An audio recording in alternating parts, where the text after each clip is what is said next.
Kita beralih ke informasi selanjutnya, Saudara. Kabupaten Banyuasin yang semula level 2 tiba-tiba naik menjadi level 3, meski jumlah orang yang terpapar COVID-19 tak mengalami peningkatan. Bahkan masyarakat yang sedang dirawat maupun yang melaksanakan isolasi mandiri karena terpapar COVID-19 terus mengalami penurunan.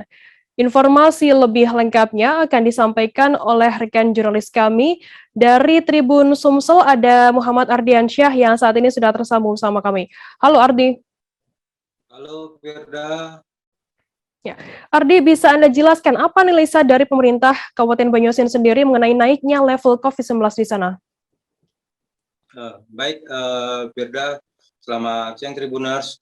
Jadi dari analisa yang dilakukan pemerintah Kabupaten Banyuasin, terutama Dinas Kesehatan Kabupaten Banyuasin, bahwa ditetapkannya level 3 Satgas Covid pusat, bahwa di Kabupaten Banyuasin sendiri saat ini belum memaksimalkan vaksinasi yang ada di wilayah Kabupaten Banyuasin.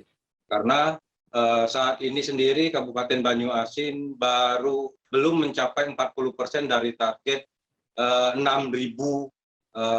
masyarakat yang harus divaksin, begitu dia. Firda. Kemudian Ardi, apa upaya yang dilakukan oleh pemerintah Kabupaten Banyuasin sendiri agar bisa segera menurunkan kembali level COVID-19 di sana?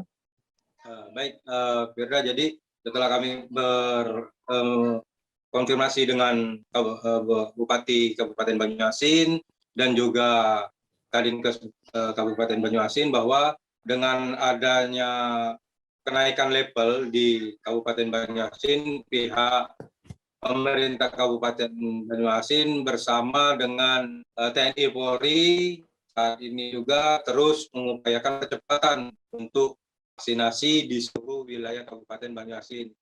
Namun kendalanya karena wilayah Kabupaten Banyuasin sendiri terbagi menjadi dua, ada wilayah daratan dan wilayah perairan, sehingga memang untuk vaksinasi di wilayah perairan itu terbilang cukup sulit, antara akses yang harus dituju ke sana juga harus melalui speedboat. Jadi digencarkan untuk saat ini wilayah darat sudah mulai berjalan, tetapi untuk wilayah perairan sendiri saat ini masih terus diupayakan untuk dilakukan vaksinasi terhadap masyarakatnya. Begitu, Firda.